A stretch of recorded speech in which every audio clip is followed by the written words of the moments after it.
Hey, good evening. Hi, everybody. Thank you so much for joining me. I am Dr. Lisa. Hello, your host for Happy Hour with Dr. Lisa. If you have any questions, you certainly can ask me. You can ask me live on air on Podbean, or you can ask me if you are connecting with me on social media. I'm live on at Kids Can See Ghosts Can You, which is on Instagram. I am also live on Facebook today, and I am live on my private Instagram page. You guys can call into Podbean. I will let you in if you have questions or comments and your own experiences if you want to join. I can be reached at 765-205-1959. If you want to give me a call. Some questions come in via my email address, and that is kidscanseeghosts@gmail.com. So I'm all over social media. I don't know if that's good or bad, but I'm easy for you guys to reach me. If you just want to send a message on Facebook or Instagram, you can do that as well. So, we last week were tying up let's see. I believe this is actually, I've been messing up my numbering on my Podbean site. And actually, I believe we're on volume 42, but I called it 40 today because last week was 39. So we are actually ahead of schedule as far as I'm concerned. So let's just jump right into something that I've been writing about lately. Um, yeah, guys, I'm experiencing nebulous children or children who can see ghosts again. I did not expect for this to happen, not at all. You never know why you're being put into situations when they happen, but what has been happening to me lately, I haven't written the details on my blog, but I've given you a snapshot of them. Um, because I can't write all the details right now. But in a couple of weeks, I'm actually going to give you more detail on the podcast about the experiences that I'm having now. And some of them are kind of shocking, um, and you'll understand when we get to that podcast. So yeah, I did not expect. I should have expected it probably, but I didn't expect to see any more nebulous kids and colleagues. That's a new one. I don't really talk about my colleagues who can see ghosts, but guess what? Now I have a couple of them. So, I already told them, I'm going to write your stories on my blog. And guess what? None of them have rejected that at all. So, TBA on that one, the colleagues who can see ghosts. Um, so last week we were talking about a question that I posed to the public about if you guys know of any kids who can see ghosts. And I'm telling you, you guys came through. There are thousands of people who have this ability. And so um, what I decided to do for this blog is to compile some of them that have been the most popular back when I wrote it, which was last year. And so we're down to one more. And at the time that I wrote this blog, this person's comment was the most popular at the time. It has 16.4 thousand views. And I have not looked at how many it has now, but that page has probably probably close to 70,000 views at this point or more. So I can't imagine how many views this one has. But back then it was 16.4.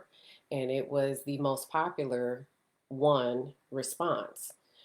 Um, the other thing that I want to share with you is that based upon what this person wrote, other people started to write about their experiences when their relatives have passed away.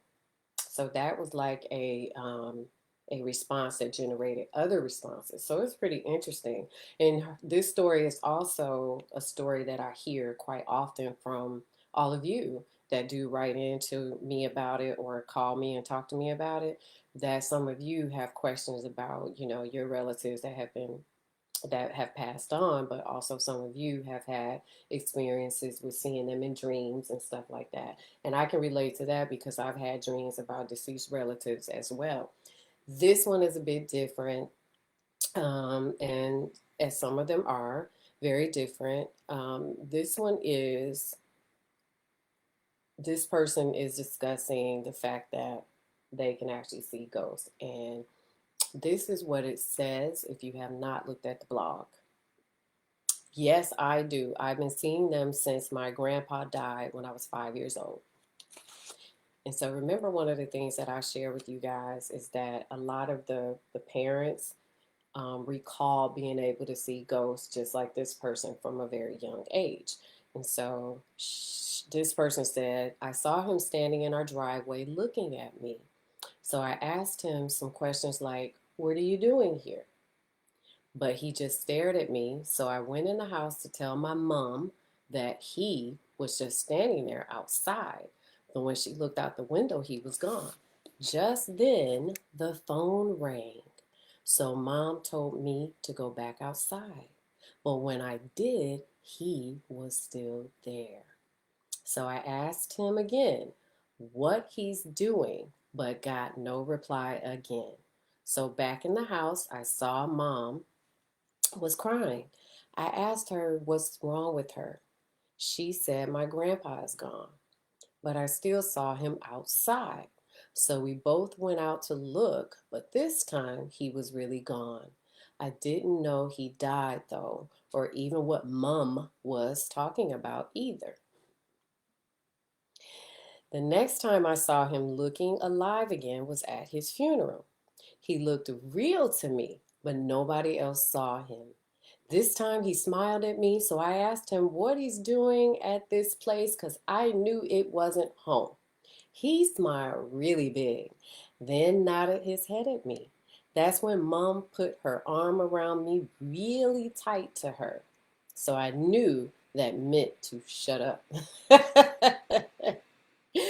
She did that a lot without saying a word because I understood what it meant. That was the first time I saw a ghost that looked as real as you and me. I just didn't know it then. The thing is, though, after all this time, I can still see him just like he never left, and maybe he never did. He was gone for a while, but now he's back again. We communicate telepathically. He likes car rides. It's kind of sweet, right? Everybody who has a grandpa in their lives that they love, um, or they used to love, that just kind of warms your heart. This is a story that I like too, not just because it made me smile because it's kind of sweet, but it is a true reflection of what it's like to be able to see ghosts for these individuals. And so some of the things in this comment here reminded me of different things that kids who can see ghosts would tell me. For example, I'll give you a really good example. Talking to them. What are you doing here? Why are you here? Especially when they can see what they think are deceased relatives. That's a common question. And if I actually know someone personal who I just wrote about this in my blog last week, who could see deceased relatives. And one of the common questions that this person asked them when they show themselves to this person is, what do you want and why are you here? Because they don't understand why that person is presenting themselves to me. And so the other thing that I talk about is that these kids can see ghosts, but remember, I've said over and over again, when their parents show themselves, they disappear. Do you guys kind of remember that? Yeah, because that's what I say. When the adults come around, these things sometimes go away. Now, was that truly her grandpa? She believes it, and that's all we need to hear is that she believes it. And that's kind of what you have to do with these kids as well. You don't want to discount their feelings. You want to understand what they're saying and make them believe that you believe in them, even if you do not, because it's really important. When this person was 5 years old, it sounds like she tried to tell her mom that something was outside and it was grandpa and why is he out there? But of course, mom was just, grieving herself. And so she really couldn't pay attention. But one of the other things that I hear about are funerals. Oh my gosh, I had one kid describe a funeral to me as um, the ghosts that she's seen at funerals. If it was of the deceased person, they were very happy that there was a funeral. That's funny to me. And it was, if you can imagine a funeral with a casket out front, and the deceased person's spirit is like around the casket, sitting on it, looking at everybody else, just kind of chilling around like a human, but it's actually a ghost. And this kid said to me, and those of us who can see ghosts can see it. And the person is just, the ghost is just kind of looking around like, this is cool that all these people are here to grieve me, And so that's why she, when she was at the funeral, she could actually see her grandfather, because that's what kids tell me. Mind you, keep in mind, I don't see ghosts. All of this information comes directly from the kids. And so this is an adult person telling you, hey, when I was at the funeral when I was a kid, I saw my grandpa there, and nobody else saw him but me, and he smiled at me. So I hear about that as well. So I thought this was a very interesting comment from this person on a lot of levels. The kids also tell me that sometimes the ghosts look very real, as this person said. Excuse me, and sometimes when they pass away, I've heard from several kids that they look like they did, when they passed away. Just sometimes dress differently or something like that. So these kids tell me a lot, and I thought, you know what, if kids can tell me these things, I bet there are some adults who can tell me as well. And so that's why I posted this question on Quora. And since that time, okay, there are other responses to this question. So actually, I was thinking about this last week, and I said it's probably time for me to um, do another blog with the same topic and write some of your responses on my blog. So I may do that, because there are a lot of other experiences that I have to talk about from your perspective, and so I want to do that. So we have just finished that blog. So I think we should go into the next one, which is going to be pretty interesting to some of you who know me personally. This is blog 31. And blog 31 is called The Truth Divided: When Children Lie About Seeing Ghosts. Well, we're going to talk about that, because there are some children who did lie about it. They did. Now, let me tell you why I called this The Truth Divided. I've been waiting to do this.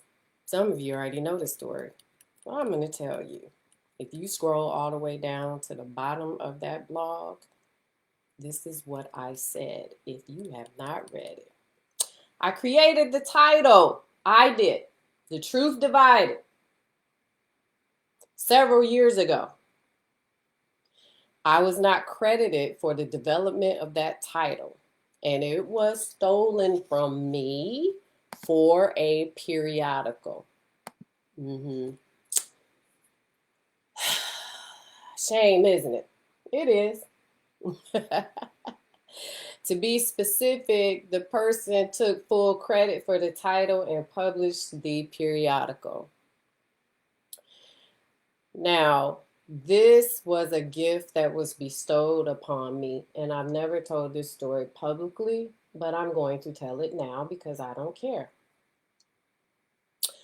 One day I was writing a book and I didn't have a title to the book.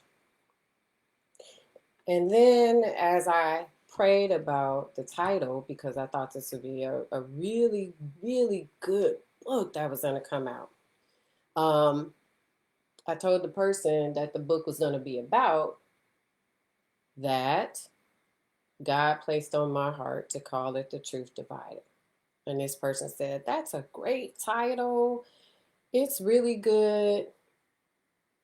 I like it." So I titled it The Truth Divided. This person went on to publish it without me. It is not of the caliber that I was going to publish it, but the person published it and called it The Truth Divided. And the person lied and said they created the name. That is not true. And at the end of this blog, I said, you see how dark angels can be manipulative? They make adults lie to kids. So, to that person, the truth shall set you free. Because that was a lie. Okay?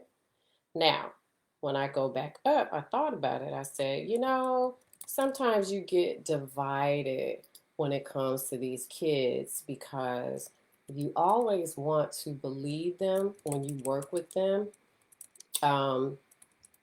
But there are times when you have to know when kids fabricate stories to you. So I thought, there's a time when I'm also divided with these kids because I have such compassion for them and I want to believe what they tell me. But then, guess what? They lie. So here's what I started to do, okay, was to figure out when they were lying about seeing ghosts. And it's really easy. And I'm going to tell you how I did it. So remember I told you guys that I don't ask for information about seeing ghosts. Never have, had, never did back in the past, and I don't do it now. Typically, I told you it comes up at random. Once they feel as if they can tell me just out of the blue. You know what? I'll give you an example.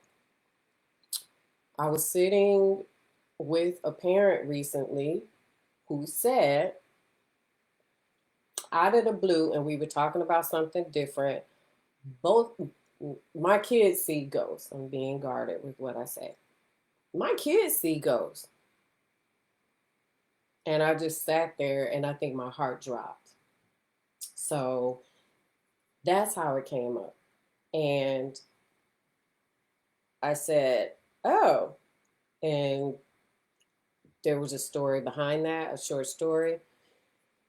And I just sat back and I thought, oh boy, here we go. This is great. This is great for, my supporters, my listeners, and my blog. But I wish they could all hear some of this stuff because this is how it happens to me. And so I just kind of say, really? And this mom goes, well, yeah, and told me about another kid in her life.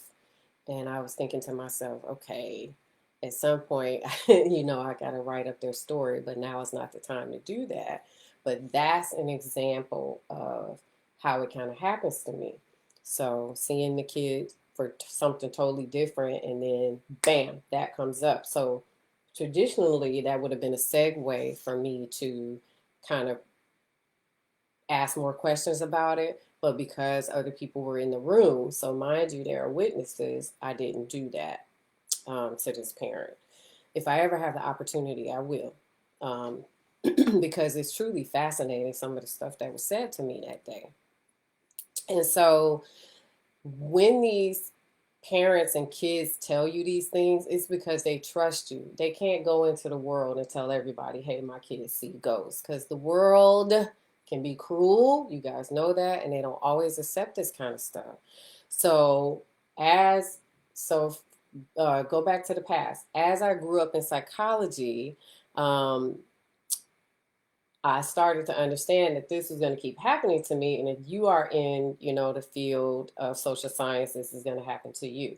Well, I thought I was taking a break from, working with these kids. And here it is again. So this is what I mean to all of you who are in the field. You will come across this. Okay. So now someone who was in the room with me can finally say, this person is in social sciences too, and this person can finally say, yeah, I heard that, and now I have that experience of working with a kid or hearing about kids that see ghosts. So, yeah, TBA on that one. All right, so determining whether a child was truthful or not became easy for me over the years, and it became easy because I hear these stories. I heard them, and now I'm hearing them again. I heard these stories all the time. So when you hear these stories all the time, what started to happen is that I developed a method for testing the kids out. So for example, recently means within the last 3 weeks, somebody said to me, I can see ghosts. I said, really? And this person started looking behind me, which is always a key for me when they start looking behind me. And so, and I don't give away everything on this podcast or blog because I want this stuff to stay with me so that I'll know how to test them. But I will tell you this because I've said it before. This person said, there are 3 angels behind you. And at first I thought 3, I don't tell anybody. I told you guys this last week about the 3rd one. Well, this person knew a story about the 3rd one that I never mentioned on my blog or on my podcast that I heard from kids multiple times many years ago. So I keep certain stuff and I don't reveal it. And this is how I start to develop a way to test this stuff out. So when this person started talking about the 3rd one, I just looked and said to myself, this person can actually see ghosts, right? So then I said, well, what do they look like? Because there are 3, but I don't, there are several from what I've heard from kids and parents, but I never talk about the 3rd one. And so I said, for example, what do they look like? Well, they glow behind you, and there's one who's right on you. Every time you move your head, she moves her head too. So that's an example. She, well, this person knew it was a female. Stuff like that. So when it happens multiple times, and it keeps happening, and mind you, this has been happening for years, I learned that no matter what nebulous parent or nebulous child interacts with me, they can always see an angel around me, and they give certain characteristics. So, for example, if they said that, one of the angels was short, I would go, no, that's not what a bunch of kids have told me. Or if they say, for example, the one of them is um, blonde, for example, I would go, that's not what kids have told me. Because mind you, it's several kids, not just 1 or 2. So I kind of built the way that I tested the kids up to determine if they were lying to me from that. There was there was also psychiatric symptoms too.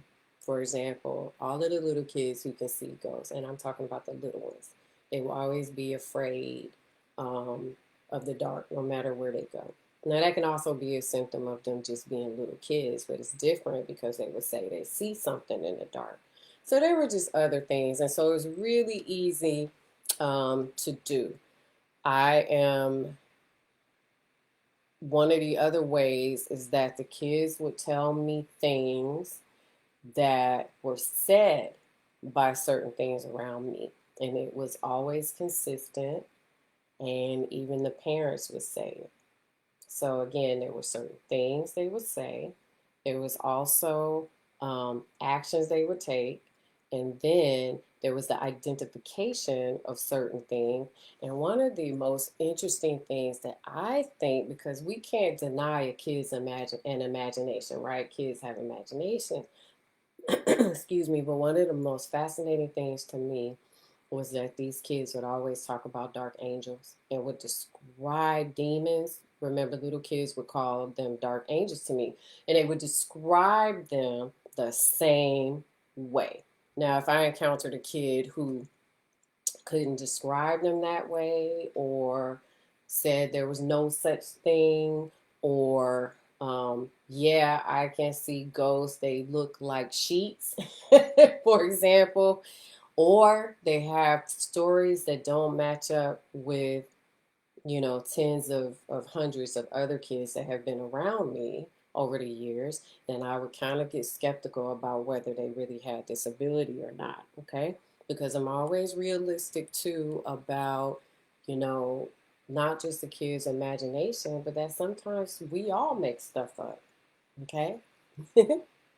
And so that's what I would do to try to discern whether they lied. Now, when you go back in the blog and you look, you are aware of some of what I just said, because child A, B, and C, all of those children has had the same stories if you go back and read them. They all talked about, especially child B, talked about them in more detail. The angels around me. Child A, child B, C, D, E, F, G, all of them that I've written about, all talk about dark angels in the same way. The other thing that I didn't tell you a few minutes ago is that these kids would see, if I was in one building, for example, building 2, all of these kids would see dark angels in the same place. They would all also see the little spirit boy. When a child would come around me and wouldn't see those things, I would get skeptical. I may have never told those kids that I was skeptical that they couldn't see ghosts, but you and I probably know that they didn't. And that's okay, I still helped them. But some of them did lie about it. And that was my method, because there were certain trigger words that the kids would say. And so those trigger words were twofold. On one hand, you have trigger words for mental health, suicide, for example, wanting to hurt myself, wanting to hurt other people hurting me. So there were certain trigger words that would allude to, more mental health impairments. But there were also trigger words for nebulous children, such as I only sleep with the lights on. I don't go in the closets. My mother has to be there. My father has to be around. I see this in the corner. My grandfather came back to see me. You have an angel in the tree, Dr. Lisa. There were a lot of different trigger words for me when it came down to working with nebulous children, and they were consistent. I wish I could test this stuff and put a full research study out about it, because there are certain symptoms that these children have. Children that lie couldn't give me any details either. If you haven't read my blog, if you read it, I give a lot of details about what these children have told me, because they are very detailed, because they can see this stuff. For example, child B's parents, I told you guys they could see everything. What was fascinating to me about child B's mother, for example, was that she had the ability to see ghosts, like, I don't know, I'll just say it in layman's terms, like in the past. So when we would be outside, for example, child B's mother could see the details about what had happened on that land. And when a child was hurt on that land. And so when I would go and fact check all that stuff, it would check out correctly, because it's all in the news, even from, a long time ago.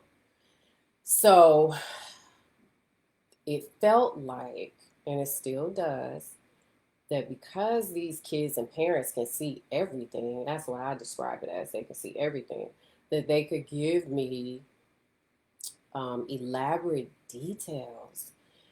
The angel that follows me around, I mean, thank God for her. She's behind me now. I mean, thank you, honey, for protecting me.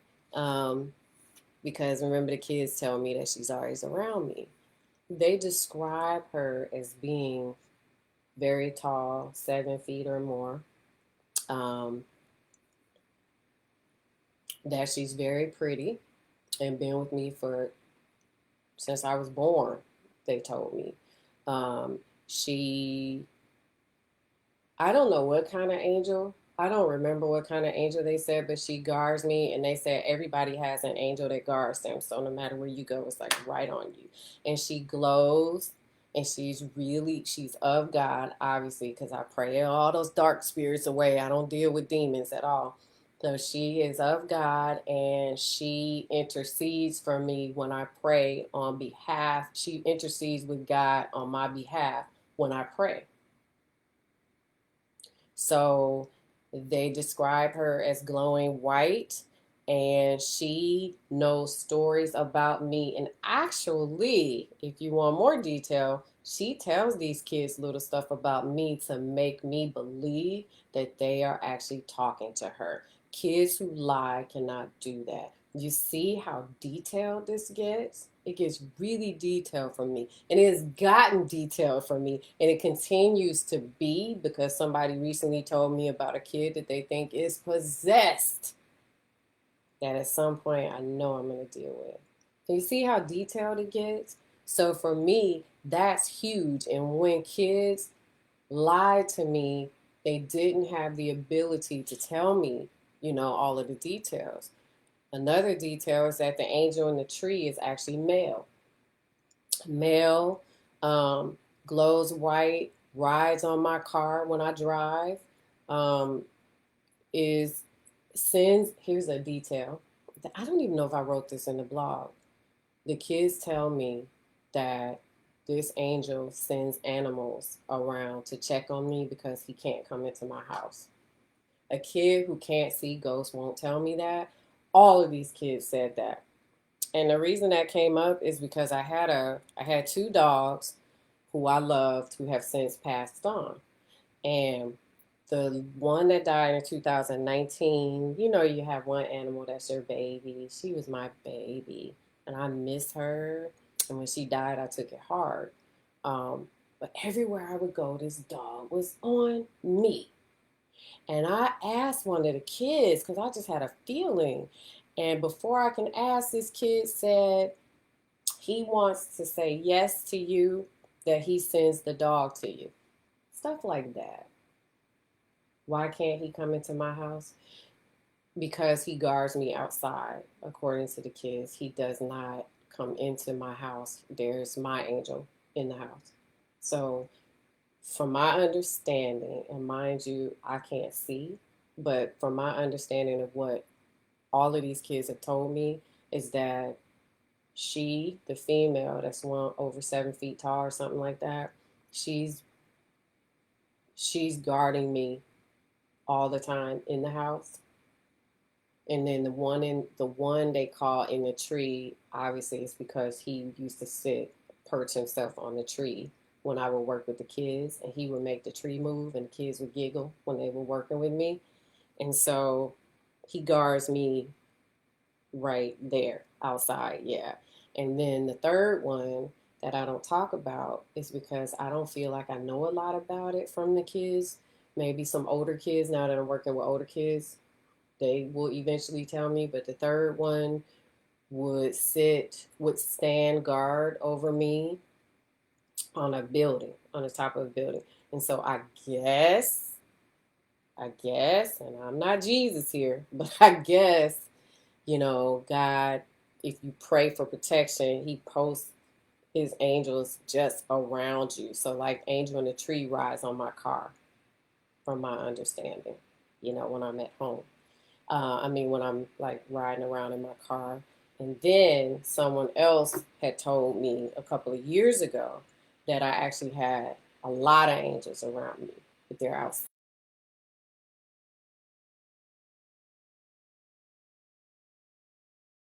He's just not allowed. Maybe God just doesn't allow him to come in the house because that's her job. I wish there were some pastors on the air who could answer that in more detail because I always thought that's interesting. Um, but you see how those kind of details are what these kids told me. I would never ever know this without those kids. Kids who would lie to me were not that detailed and they couldn't be that detailed. Not at all. Because obviously they don't see this stuff. So from child A on, child A is the one who taught me about dark angels. And then the rest of the kids would see different dark angels. There was here's another example for you. There was a dark angel that would stand on a building close to when I was in building number 2. And all of the kids that can actually see ghosts would walk down the stairs and they would look out the window and see that dark angel and they would describe that dark angel to a T. So that one was male, looks like he had on a black suit, had black wings, and they said all of God's angels glow. They're angelic, they glow. This was a demon and it was dark, but it looked like it wasn't scary to the kids. It just was standing up, like if you can see my hands on the building with its wings spread out, and it was had dark wings. So that's what the kids told me about that one. And so the kids that I worked with, um, who could see ghosts, always saw that one, and they saw the little spirit boy, but they also saw that demon in building 1, 2, 3. Or was it 4? Okay, 3. And they all knew that there were Catholic priests that stayed in the 4th building. So the details that I have like that were consistently coming from these kids over and over and over again. So when I encountered a kid who fabricated these stories, I had a lot of information to ask these kids to prove whether or not they were lying to me. But it wasn't my goal, but a lot of them I knew they were lying about it. Now, why they would want to lie about seeing ghosts, I do not know. But they did. And they did not share, some of the same stories and characteristics and even symptoms of mental health that the kids did who could see ghosts. So remember, on the mental health side, I'm a psychologist, so the kids weren't coming to me because they could see ghosts. Remember that. They were coming to me because they had some symptoms of mental health or their symptoms were interfering in their daily activities.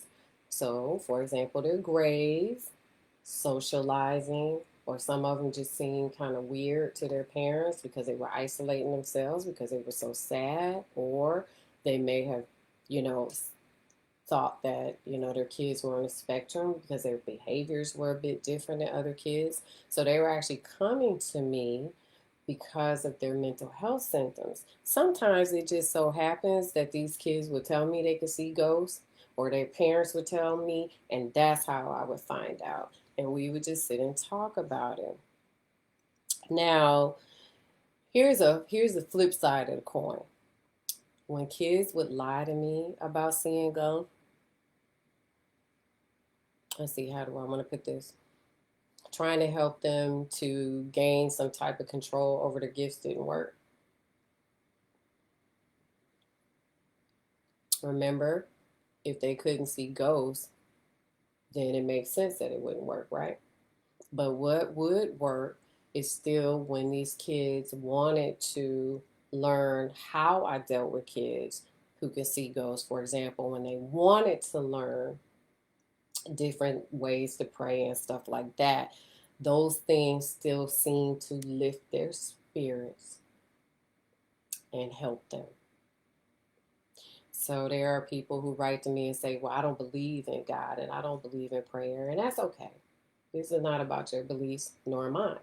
This is about what works for me, what worked for me to help these kids, because these kids need help. Imagine if you saw ghosts all day when you were at school and you were at home. You wouldn't sleep either.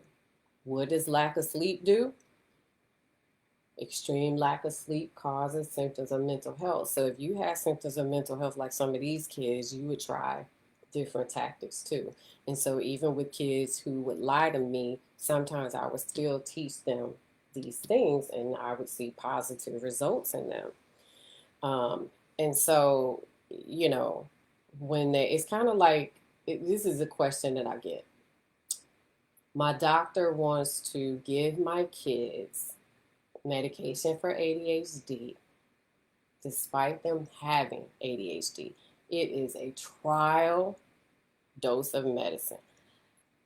So I try to be honest with you all. That is my pet peeve with kids that have not been diagnosed with ADHD.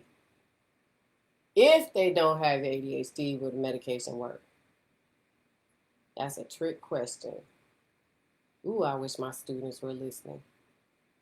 You don't know if it's working because they don't have ADHD.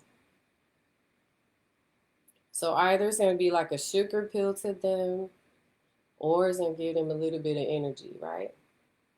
And you can't tell if they really have the ADHD and if the medication, you can't tell if the medication is working if they truly don't have ADHD. It works for kids that have inattentiveness, hyperactivity, or impulsivity, okay? So, same thing.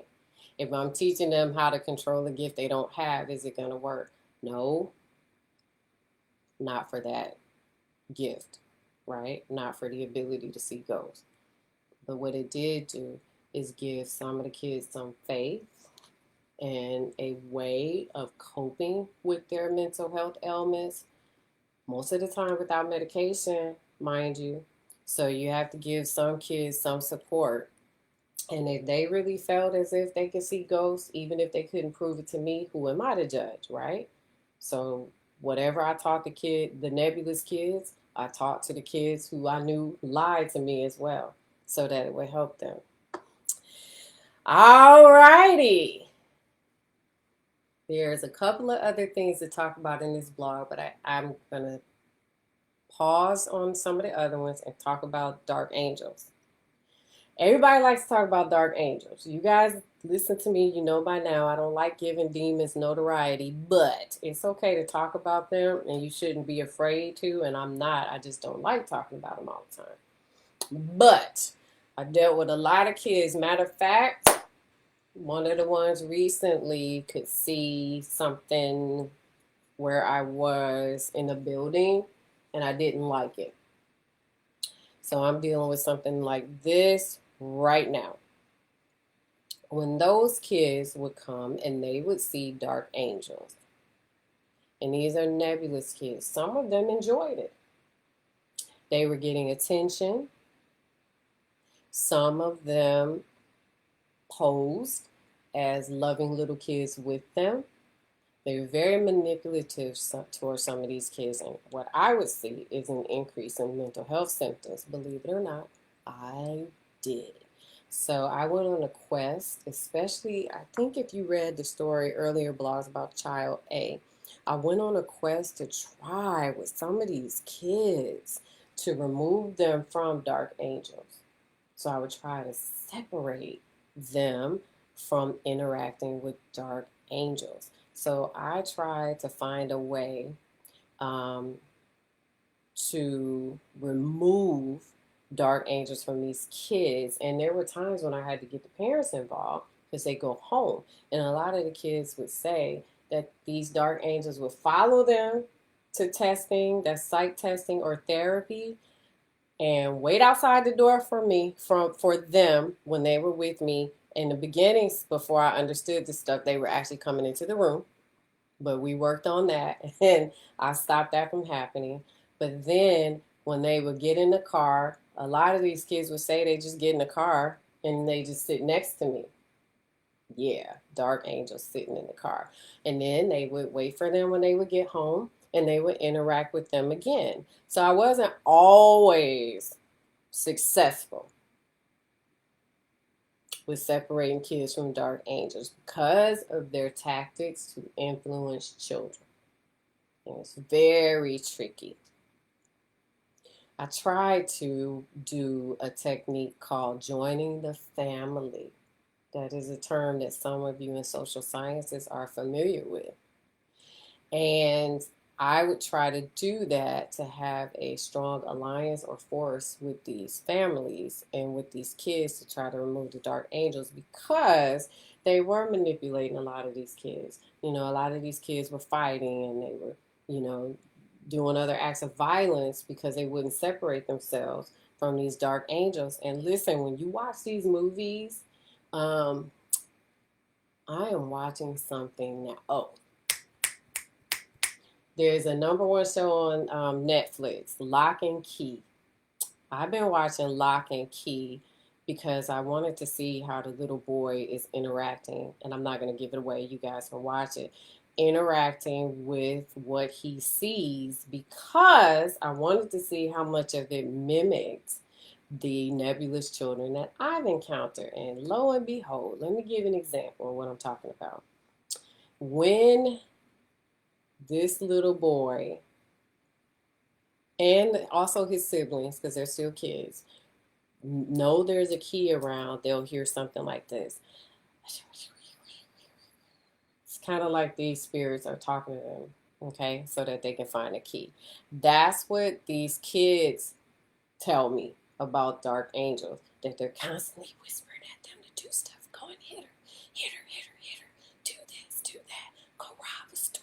Go shoot someone. You know, but they would sometimes pose as friends to these kids. And so that is really strong. Now take that to a different level. Take it to the level of possibly a neglected kid who is lonely, who can see ghosts, who is interacting with who they think is just a friend and it's a dark angel, right? I've heard all of those stories. And so sometimes it worked and sometimes it didn't because they're actually speaking to these kids without adults around. Do you think dark angels would talk to these kids when I was around? No, they didn't. Plus, they knew better, right?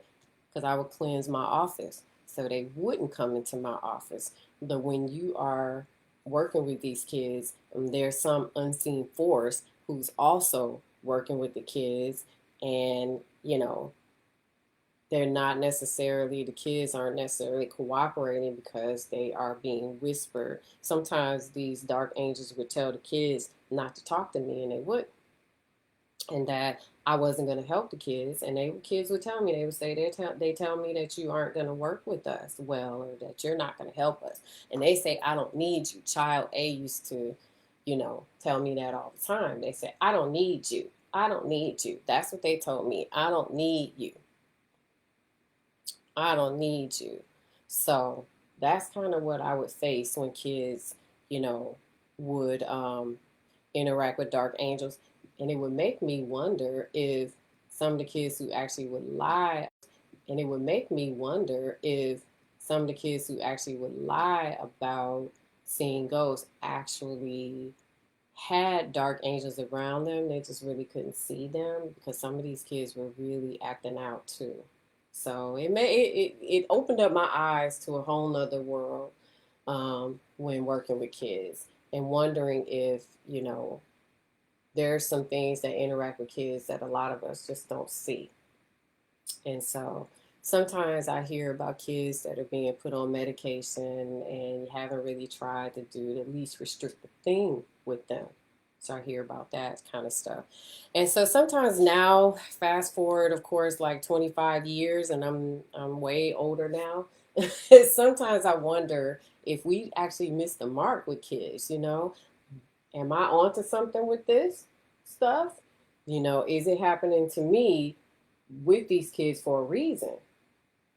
And I guess we will find out the more that we talk about this stuff. So we're going to stop right there. I'm going to pose a question to all of you in the social sciences. I like little trivia, okay? If you are in social sciences, who pioneered joining the family? That's my question for you. And what branch of therapy is joining the family related to or categorized? And I'll give you a hint. This person is not a psychologist and they recently passed away last year. And I'm a huge fan of this person and I hope that he rests in peace. So if you had an answer to that, if you are in social sciences, you let me know. And then I will tell you the answers next week. So thank you guys so much for joining me. We will finish up this blog next week. And then we will go on to the next one, which is, I gotta scroll back up. I forget what I write sometimes. You are very welcome. Thank you for joining me. I really appreciate it. Oh. October Ghost Stories is next. These are going to be good. Oh my God. And actually, I'm going to do this again this year in October because I have like a ton of these that are kind of scary. So next week, Log 32 starts that series of October stories. So yeah, I'll see you all next week. Make sure you, if you have the opportunity to read Blog 32, and we will go from there. Alrighty. You guys have a wonderful rest of the week.